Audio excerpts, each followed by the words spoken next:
मैं टीचर संगीता सिंह और आज हम पढ़ने वाले हैं कक्षा 10वीं विषय हिंदी का पाठ 4.3 छत्तीसगढ़ की लोक कलाएं की महत्वपूर्ण प्रश्नों को। तो प्रश्नों की शुरुआत करते हैं वस्तुनिष्ठ प्रश्न के साथ। तो चलिए देखते हैं बोर्ड परीक्षा में पूछे जाने वाले महत्वपूर्ण वस्तुनिष्ठ प्रश्न जो है वो कौन कौन से हैं, जिनमें सबसे पहला है पंथी नृत्य के लोकप्रिय कलाकार थे पूनाराम निषाद, देवदास बंजारे, भूलवाराम। तो इसका उत्तर हो जाएगा पंथी नृत्य के लोकप्रिय कलाकार थे देवदास बंजारे। अब देखते हैं अगला, बस्तर का लोक नाट्य है भद्रानट है, रहस है, चंदैनी है। तो बस्तर का लोक नाट्य कौन सा है? भद्रानट है और रहस जो है वो बिलासपुर का क्या है? लोक नाट्य है। अब अगला देख लेते हैं, चंदैनी लोक नाट्य में किसकी प्रणय गाथा है? तो चंदैनी जो लोक नाट्य है और जिसमें प्रणय गाथा प्रस्तुत की जाती है उसमें है राम और सीता का, कृष्ण और राधा का, लोरिक और चंदा का।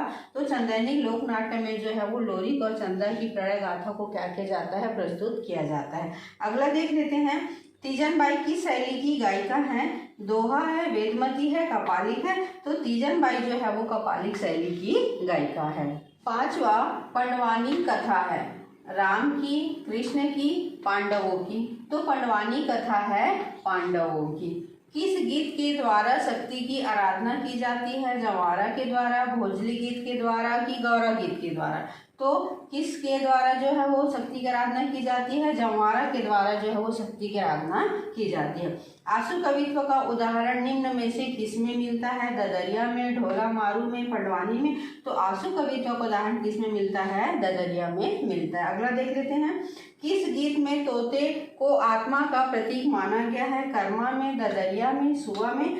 तो जो आत्मा का प्रतीक माना गया है वह सुआ गीत में जो है वो तोते को आत्मा का प्रतीक माना गया है। दीपावली के अवसर पर स्त्रियों द्वारा किया जाने वाला नृत्य है, ददरिया है, कर्मा है, नृत्य है। तो दिवाली के अवसर पर जो नृत्य किया जाता है उसे कहते हैं सुआ। छत्तीसगढ़ की लोक कला को वैश्विक मंच पर स्थापित करने में महत्वपूर्ण योगदान किसका था?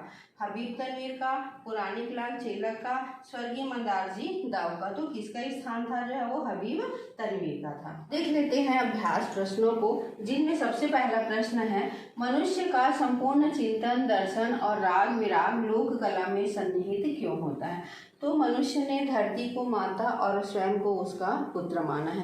इस रिश्ते के प्रेम ने उसे प्रकृति और उसकी संतान को उससे जोड़ दिया, जिससे लोक कला की धाराएं क्या होने लगी? प्रवाहित होने लगी। और इसी प्रवाह में जो है वो लोक गीत, लोक गाथा, लोक नाट्य और लोक नृत्य का क्या हुआ था? जन्म हुआ था। और इसी कारण से जो है वो मनुष्य का संपूर्ण चिंतन, दर्शन और राग विराग लोक कला में समा गया। अब देखते हैं अगला प्रश्न को, तुरतुरिया नामक स्थान क्यों प्रसिद्ध है? तो तुरतुरिया नामक स्थान पर वाल्मीकि का आश्रम है, साथ ही यहीं पर जो है वो कविता की पहली धारा जो है वो फूटी हुई थी और यहीं पर जो है वो लव कुश ने अश्वमेघ के घोड़ों को क्या किया था? पकड़ा था। और आदि गुरु शंकराचार्य के गुरु श्री गोविंद पाद जो है वो यही स्थान के थे। तीसरा, छत्तीसगढ़ की लोकगीत को अन्य भारतीय लोकगीतों से अधिक विशिष्ट क्यों माना जाता है? तो छत्तीसगढ़ी लोकगीत में धुनों की विविधता है, इसलिए इसे अन्य भारतीय लोकगीतों की अपेक्षा जो है वो विशिष्ट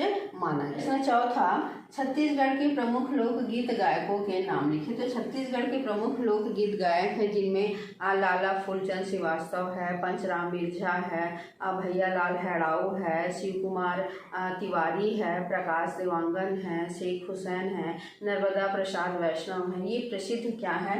लोकगीत गायक है। तो चलिए अब देखते हैं अगले प्रश्न को, छत्तीसगढ़ के लोक नाट्य में प्रमुख है नाचा, चंदैनी और रहस। नाचा विधा को संक्षेप में समझाइए।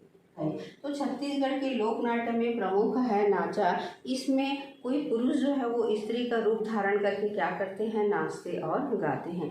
इसमें क्या होता है? गम्मत और प्रहसन भी होता है। इसमें एक विदूषक भी होता है। प्रहसन में क्या किया जाता है? तीखा व्यंग किया जाता है और समापन जो है वो आदर्श के साथ किया जाता है। नाच और गम्मत दोनों को मिलाकर के क्या कहते हैं? नाचा कहते हैं। और नाचा जो है वो रात भर चलता है और कर्मा के साथ सुबह क्या होता है? इसका समापन होता है। प्रश्न छठवां, किन किन लोक कलाओं को लोक नृत्य की श्रेणी में रखा जा सकता है।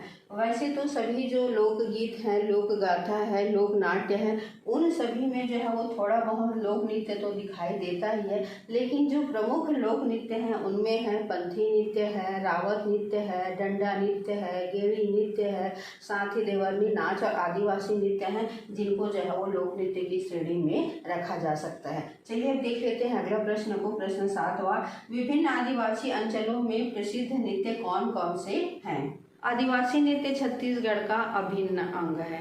यहाँ पर जनजातियों की अधिकता के कारण छत्तीसगढ़ में अनेक आदिवासी नृत्य क्या हैं, प्रचलित हैं, जिनमें सबसे अधिक जो है वो बस्तर में गौर, ककसार, चेहरे, दीवार, माओ, डोली, डिटो, सरगुजा में सैला है, जसपुर में सफल है, मानपुर में हुल्की, चोली और मांदरी है, देवभोग में क्या है, लरिया है। ये आदिवासी नृत्य कहीं ना कहीं किसी न किसी सामाजिक धार्मिक परंपराओं का क्या करते हैं, निर्वहन करते हैं। वैसे इन सारे प्रश्नों को या जितने भी मैंने बताए हैं सबको जो है वो पाठ के सार में आप लोगों को मैं क्या कर चुकी हूँ, मैं बता चुकी हूँ।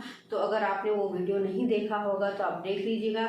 मैं चारों जो है वो लोक कलाओं के बारे में, लोक गीत, लोक गाथा, लोक नाट्य और लोक नृत्य के बारे में सभी के लिए मैंने क्या किया है, अलग अलग जो है वो वीडियो बनाया है, और सभी में जो है वो किस प्रकार से जो बोर्ड परीक्षा में प्रश्न पूछे जाएंगे उनके बारे में भी मेरे द्वारा जो है वो जानकारी दी गई है। तो अगर आज आप लोगों को मेरा वीडियो पसंद आया होगा तो please like, comment, share and subscribe कीजिएगा।